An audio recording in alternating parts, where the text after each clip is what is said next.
Yo,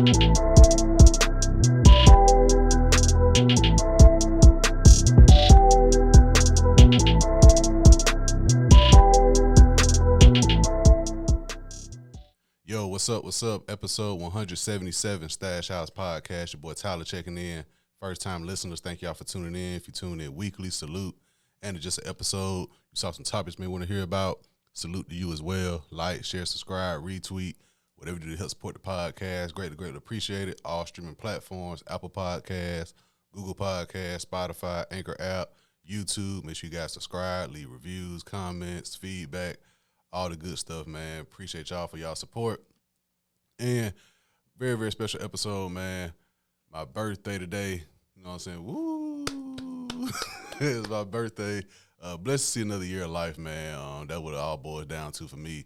Every birthday, I always say the same thing. I'm just happy to be here, man. Happy to continue to elevate the setbacks, the progress, all that good stuff involved, man. It's all a part of the story, man. You got to take your losses, you got to take your wins, and you just got to accept the fact sometimes you're just in a good little groove where, okay, things aren't going so good, things aren't going so bad at the same time, man. You know, I always was brought up with the concept of, hey, man, you got a roof over your head, you got a bed to sleep in, you got clothes on your back, you got a little money in your pocket, you're doing pretty good for yourself, man. So thank y'all. You know what I'm saying? This episode come out the day after my birthday, but I do want to say thank y'all for the birthday love, the shout-outs, all that good stuff, man. I'm going to continue to push forward on this journey of mine within life, professionally, my podcast, all the things above, man, everything above. Just going to continue pushing, stay prayed up, stay out the way, and make my little coins, man. That's all I'm here to do, man. So once again, birthday love. Thank y'all, man, for real. Big Leo energy. You know what I'm saying? Shout out to all my Leos. Everybody with a birthday in August, man. Leos. I don't know who else. I think is it Virgos? I think Virgos also have birthdays in August as well. So shout out to everybody, man. And once again, thank y'all for the love. So very, very fun episode lined up for y'all, man. Heavy music. Remind me of the old days, I'll say, of the podcast before the pandemic, where just new music releasing. And in this episode, I'm talking about music that was released this past weekend and the past couple weekends, man, because I didn't touch on too much of the music last week. So to start with, man, I want to show some appreciation first, man. First, I want to shout out my boy Bad Bunny, man. Bad Bunny, I talked about him on my mid-year episode. One of my favorite artists today, man. One of my favorite albums today. Over the weekend, he started his stadium tour. You know what I'm saying? That's not easy to do a stadium, man.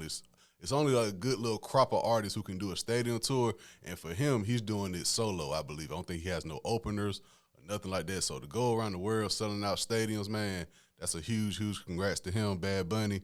His tour is coming to Atlanta on the 9th at Truist Park where the Braves play at. And I tweeted, man, a couple days ago, as a person whose birthday is coming, or a birthday who's here, and for me to be such a heavy concert guy, you know what I'm saying, before the pandemic, I really slept on my birthday, man. Kendrick Lamar was in Atlanta over the weekend.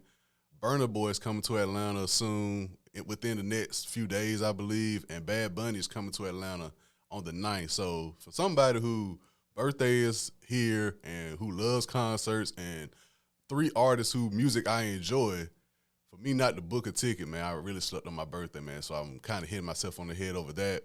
And when it comes to Bad Bunny, people ask me, yo, Tyler, how do you enjoy Bad Bunny music when you don't understand what he's saying? A couple things. For one, I grew up, and I still am, a Gucci Mane fan. And why am I bringing up Gucci Mane when I talk about Bad Bunny? Because I couldn't understand what Gucci Mane was saying from like 2007 to like 2009. I did not know what Gucci Mane was saying on half of his songs. So for me to listen to an artist and not fully understand what they're saying in English, Spanish, I could kind of get with it. And two, it's just a vibe, man. Like I said, I was in Puerto Rico when his album dropped. It's just a vibe. And then when you just want to be curious and go check out exactly what he's saying, 9 times out of 10, he's talking about women and all that good stuff. So it kind of goes hand in hand. So I enjoy his music, man. I'm kind of mad I'm missing his concert in Atlanta. But over the weekend, he was in Puerto Rico. I seen videos. They had watch parties, news coverage.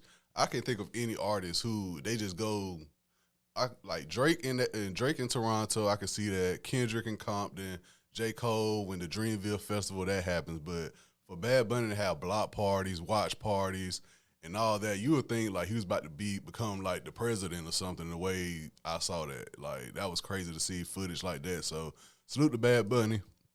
Salute to Bad Bunny.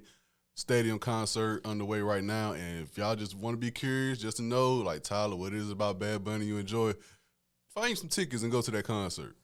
Just find you some tickets and go to that concert, and you're going to see exactly why I enjoy Bad Bunny music. So salute to Bad Bunny. Also, man, shout out to Gucci Mane. I was just speaking about Gucci Mane. Shout out to Gucci Mane. Over the weekend, he released a track called Dissing the Dead. And the message behind the record is basically he wants artists to stop dissing the dead. And who better than Gucci Mane? I saw some people bring up the Versus clip with him and Jeezy when he was talking about Pookie Loke and all that. And that just kind of solidified my stance on it. I'm like, okay, who better than Gucci Mane to take the OG role and try to make a difference? You know what I'm saying? I say try to make a difference because do I think this will change anything? Who knows? When it comes to this drill genre and all that, I can admit I do feel like it's kind of dying down. Like it was popping, but I don't think it was as popping like when Chief Keef and all those guys were doing it back in 2012, 2013. Like this new era now, rather than making good music, they kind of incriminating themselves on records nowadays. And you guys know what they're doing with the lyrics in the courtroom and all that. So for Gucci Mane to take an OG role like this, I'm not mad at it. Like I said, who better than Gucci Mane to try to make a difference and try to reach out to the youngins and try to send a positive message to them, because there's no secret that these labels are going for that. They're going for these drill artists, and when it comes down to courtrooms and criminal cases and all that, the record labels will be there sometime, and sometimes the record labels will leave you high and dry. So, I mean, with this message, just make better music. You don't got to talk about the dead and dissing your ops and all that to make good music, man. Just make something for the club, the dancers, the women. Do something, man. It's better. It's more than one way to make money in the music business, man. However you choose to do that, that's your business. But like Gucci Mane said, hey, when people come for you, you know what I'm saying, you gotta have a plan on standby. So I do want to shout out to Gucci Mane, and I want to shout out to Bad Bunny, man. Two artists whose music I enjoy. Bad Bunny, stadium tour, man. Like I said, only a few artists can do that. I believe The Weeknd is on the stadium tour right now, by the way. So shout out to The Weeknd. And Gucci Mane taking a stance, man. So I do want to start with that, just showing some love real quick in that aspect. Also, I do want to say this because I'm probably going to forget next week to say this. Murder, Inc. docuseries is coming on BET August 9th. I don't know how many episodes it's going to have, but I'm definitely tuning in, man. Murder, Inc., I talk about them a few times on the podcast when Ja Rule had his verses, when Ashanti had her verses. Different Irv Gotti interviews I've been seeing throughout the years, man. This story may shock some people. I said it a few times on the podcast, when I watched these interviews with Irv Gotti, he was talking about how the record label would give them budgets just for drugs and all that. So all the music videos we grew up watching with Ja Rule and Ashanti, Charlie Baltimore, Vita, those music videos, man, behind the scenes are very, very legendary, man. So I'm definitely going to be tuned into that. Sorry, y'all, got some tea. I'm definitely going to be tuned into that. And afterwards, I believe the first night, like I said, I don't know how many episodes they're doing, but after the first episode, Irv Gotti's show Tales is coming back as well. And Tales is a very, very creative concept. I believe he's taking like songs that's got like a storytelling vibe to them, and he's bringing them like on like a television show. So Fuck the Police, he did one with that. He did Biggie, I Got a Story to Tell. He did Fetty Wap, Trap Queen on the first season. He did like 9, 7, 8 episodes in the first season, different records. You know, I should have checked to see what records would be for this season, but I'm definitely looking forward to the new season of Tales. And like I said, the new Murder, Inc. docuseries as well. I'm very, very interested to see how deep they're going to go into it, from the rise and fall of Murder, Inc. with Ashanti and Ja Rule and all those people. So I'm definitely looking forward to that. And that come on next Tuesday on BET as well. So definitely looking forward to that. Now, new music. First, I'm going to start with this past weekend, you know what I'm saying, fresh on everyone's mind. First, I want to start out with K Camp.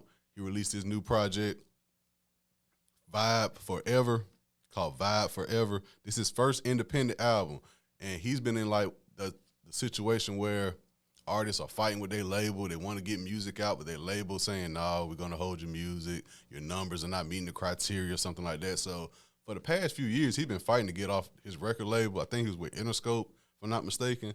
And this is his first independent album. And K Camp always provided good music. It's just K Camp is one of those artists like, okay, you heard of him with like Money Baby and Cut That Bitch Off and all that. And then you probably think, well, K Camp, he been kind of quiet. But he just one of those artists, if you listen to him and you keep up with him, you've been up to date with his projects. The Kiss series he's been doing throughout the years been great. And this album, man, is great as well. 12 tracks, about 30 minutes long, only 2 features. It features Neo and Doughboy. That track with Neo is very, very good, man. I did not expect. I mean, K Camp makes like slow records, but you know, Neo, he the OG now, but Neo still on his shit, man. I did not expect that record to be that good. That is a great record with K Camp and Neo on that album. And like I said, K Camp always been providing music throughout the years, man. He's been very, very consistent. I'll say that as well. So if you haven't already, man, check out that K Camp new project, man, Vibe Forever. Like I said, only 12 records, 30 minutes long. I definitely highly, highly suggest you guys check that out. And also, man, Queen Beyoncé, she dropped her new project, Renaissance, 16 tracks, about an hour long. The Beehive, they've been waiting for about 6 years for this project. I'll say 6 years for a new Beyonce solo project. I know she was heavily involved with the Lion King soundtrack a couple years ago. But I didn't listen to it, but from the timeline and Beyonce fans, it's in that dance vibe that everybody kind of expected her to be in on this album because she had the song Break My Soul, and that's coming off the Drake Surprise album. So people kind of suspected her to drop a dance project, and she may have more albums coming out because it was supposedly at one. So I'm interested to see how many she's going to do. Of course, like I said weeks ago, man, when she announced the album, I'm sure a tour is coming along with it. But from the response I've been seeing on the timeline from the Beehive and Beyonce fans, I've been seeing some people saying they're not rocking with it, but for the majority, people seem to enjoy it. Different tracks they throwing out, dance records, disco vibe they're saying. So, I mean, if you're out and about, I'm sure you're going to hear some records. And coming off of Vegas, I will say when this genre, like I said, I'm not the biggest dance, house music guy, but I will say coming off of Vegas, when it's done right, it's done right. You know what I'm saying? I guess it just all depends if it's done right, and it depends on the DJ as well. I will say that the DJ has a lot to do with this house music vibe as well, because transitions and all that could play a vital, vital role, man. So new music this past weekend, K Camp, Vibe Forever. Make sure you guys check that out. Beyonce, Renaissance Act 1, check that out. And I saw Wiz drop the project too called Multiverse. I didn't check it out yet. You know what I'm saying? I'm going to wait. But I'm going to get to the Wiz. I got to check Wiz out. You know what I'm saying? I do owe it to Wiz to check out his new music as well. So I'm definitely going to be checking that out as well. Now, what I really want to get into, man, 2 weeks ago, new music, right? Division. And coming off of my mid-year recap and all that, artists I anticipated to drop this year, Division was on that list. And I clipped it and all that. And when I clipped it, people was inboxing me, yo, I'm ready for Division, I'm ready for Division. Then they announced this record, If I Get Caught. They announced it, and I got response, yo, Tyler, you said Division dropping. They dropping this new song, whoop-de-whoop. So I'm like, all right, bet. So before I get into the record and my thoughts on the record, I want to talk about the rollout, because when a rollout is done good, I want to salute it. So the rollout, well, first, I want to say this is people's first time really, unless you're like a fan of Division, you might not ever saw their face. And this goes back to my thing of R&B people within the past decade, I'll say now. The Weeknd, Bryson Tiller, Party Next Door, Black, Summer Walker, Division. It's like a good crop of R&B people, R&B artists, I'll say, throughout the past decade, where when you first hear them, you don't see their face. And if you do see their face, you can obviously tell they're camera shy. So Division was in that box, man, for since they dropped, for real, since their first project. And they were signed to OVO. And I should have did more research on this, because they were signed to OVO. And I remember last year, if I'm not mistaken, they announced that they were with LVRN. I don't know if they were LVRN management or label-wise. LVRN, if you don't know, I talk about them a few times as well. They got Black, Drum, Summer Walker. So that's they camp over and down in Atlanta. So since Division been with LVRN, they've been more photogenic. They haven't been in the dark as they were with OVO. You know, that's the OVO vibe. You know what I'm saying? Majid Jordan's like that, Roy Woods. Shit, Drake, you know what I'm saying, for a few years, he was kind of low-key for real. So since they've been with LVRN, they have been more out in the open. And like I said, they've been working with LVRN, Jermaine Dupri, Brian Michael Cox, and all those guys down in Atlanta. So I was looking forward to this record, and I'm still looking forward to their album. You know what I'm saying? And like I said, with their rollout, they were saying, yo, this is the most toxic song ever. And y'all know how I feel about that toxic wave. I don't like it. If it makes good music, it make good music. But I just hate when that's okay, we're going into this session making a toxic song. It's like, let it come. If you expressing your true feelings and all that, and if it's just so happen to be quote unquote toxic, then let it be that. But I just hate when people go into a song saying, okay, we're gonna make this song toxic. And I hate when the fans and the people say, okay, this song is good just because it got toxic lyrics. It's like, no, just because they saying fucked up shit on the song doesn't make the song good. Like, is the production good? Is the hook good? Are they singing? Is the singing good? You know what I'm saying? So a lot of things go into this toxic way that I just don't like. But if it makes a good record, it makes a good record. You know what I'm saying? I can't deny that. Also, with the rollout, Jermaine Dupri, I believe, he released a text message between him and Jay-Z, with Jay-Z approving the Song Cry sample and Jay-Z saying, yo, this song is wrong, this song ain't right, but y'all can get the sample. And they had a video of like a listening session with different groups, straight men, straight women, gay men, gay women, black, white, different nationalities, like a little sit around to listen to the song and give their opinions on the song. And for the video, they had different podcasters who I know or who I listen to and enjoy. They had Drea and Lex from Poor Minds, and they had Maul from the Rory and Maul podcast making cameos in the video. So it was a very 2022 video. So their rollout for it was great. Now, in terms of the record, I'm cool on it. It's an automatic skip for me when they dropped the album.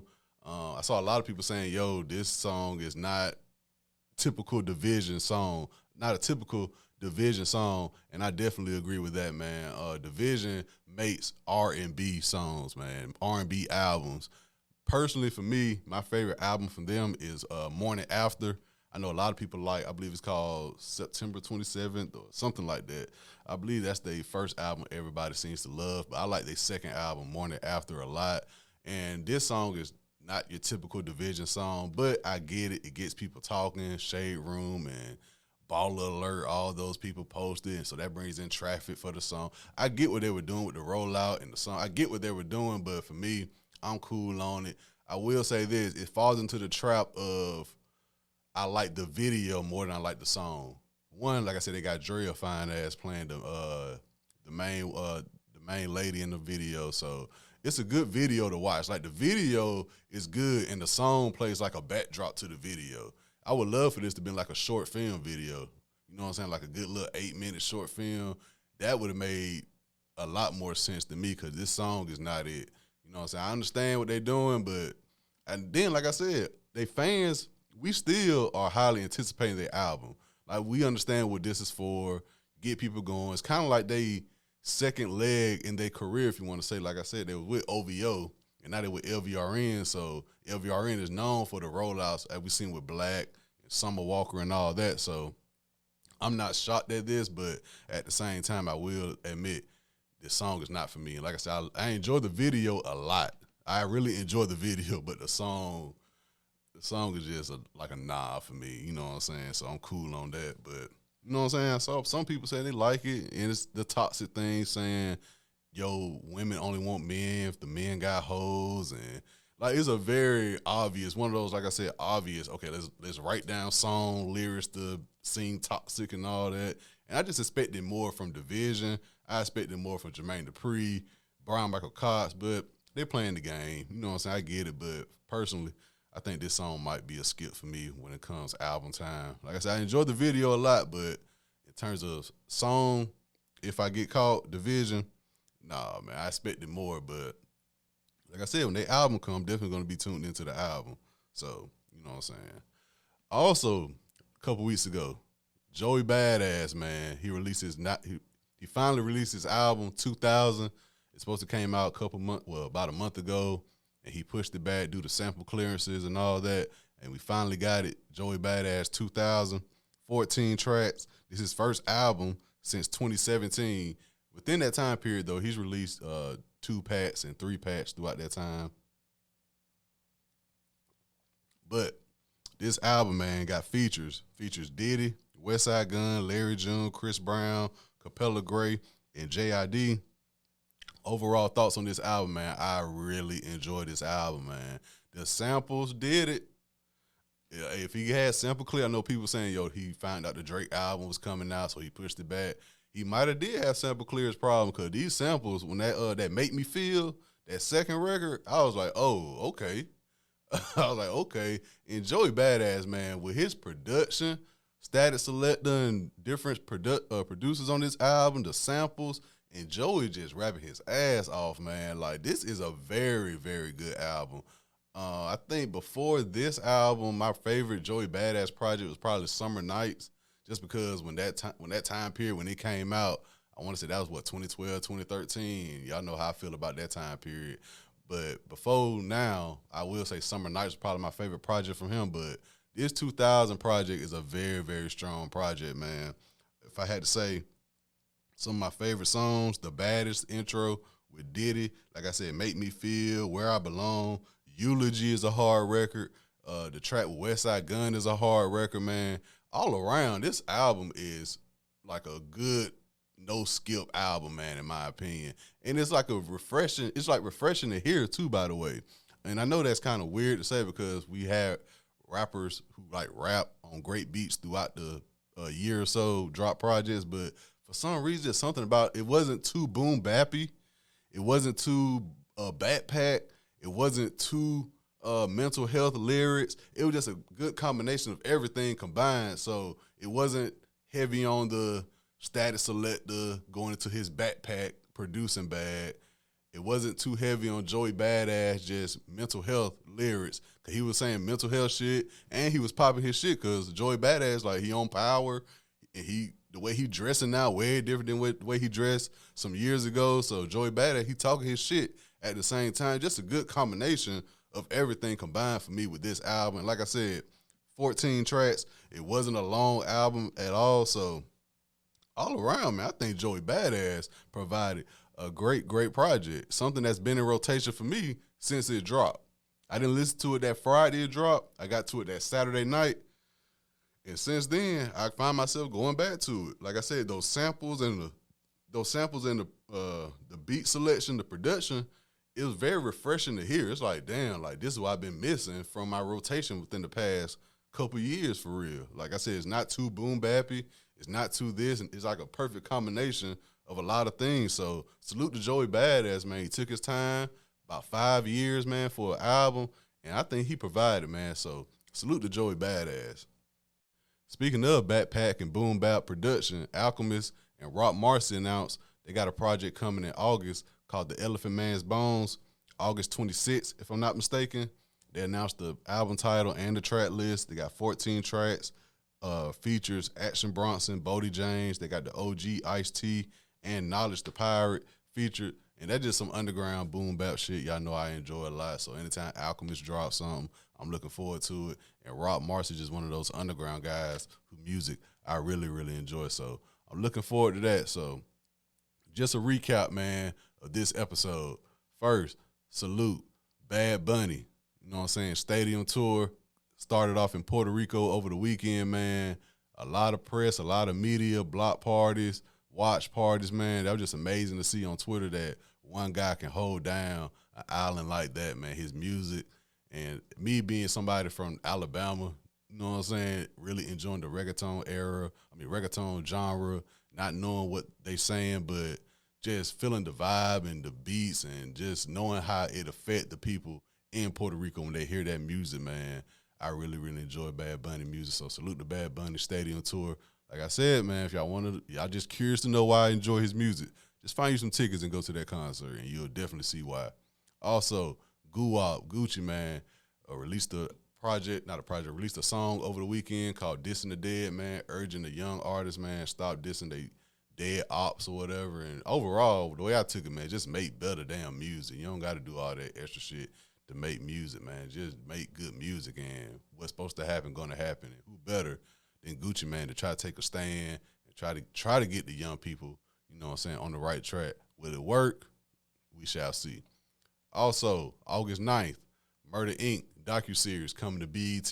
I'm definitely looking forward to that. Irv Gotti, Ashanti, Ja Rule, Vita, Charlie Baltimore, man. Very, very legendary music label, man. A lot of history, a lot of stories. I hope they tell it all, man. If you haven't, just watch some of Irv Gotti and Ja Rule interviews, man. They'll give y'all some behind the scenes on how all that took place during that time period. In terms of new music, this past weekend, K Camp, Vibe Forever, man. Great, great project, solid project. His first independent album after fighting with his label for multiple years. So I'm glad K Camp is finally getting out a project he wants to get out. I'm sorry, y'all. This tea is just so good. And also, Queen Beyoncé, Renaissance at 1, dropped over the weekend. The Beehive is very, very excited about that. Only question I have is there going to be more acts? You know what I'm saying? Which, if this is like a dance, disco vibe, what would Act 2 be? Possibly Act 3, 4, 5, anything. You know what I'm saying? I'm sure a tour announcement is coming out soon, so the Beehive is definitely eating off that. And a couple weeks ago, Division, If I Get Caught record really not for me, man. I'm cool on the whole toxic trend at this point. If it's a good song, it's a good song. If it got toxic lyrics, cool. But overall, is the song good? In my opinion, If I Get Caught, it's not a good song. Great video, though. Great video. The song could have been a lot better, but, I mean, that what happens when you play the game, the streaming game, and all that good stuff. So it is what it is, but I'm still looking forward to the album whenever it comes out. Joey Bada, 2000, great project, man. Been a heavy rotation for me since it dropped. I highly suggest people, man, y'all check it out. I'm not mad at it at all. You know what I'm saying? So salute to Joey Badass for that. Definitely enjoyed that project. And like I said, August 26th, Rock Marcy, Alchemist, The Elephant Man's Bones, man. Looking forward to that. So one of those episodes, man, where it's just take us back to like the 2018, 2019 time period of the podcast, where I just come and give y'all my thoughts on the new music that's dropped. And like I said, man, for a birthday episode, I'm glad I don't got to come in here and talk about no bullshit, no crazy shit, just some music that I enjoy, music that I, you know what I'm saying, I grew up listening to in terms of like Gucci and, you know what I'm saying, the Murder Inc. and all that. So, yeah, man, y'all have a great day, great week. Catch y'all here same time next week, man. All that good stuff. I'm saying this because y'all know I got a new outro and intro. Shout out to my cousin Zach on that, Easy Will Production. So salute to him on that, man. Y'all take it easy, man. Keep me in your prayers. I'll do the same for y'all, man. One love.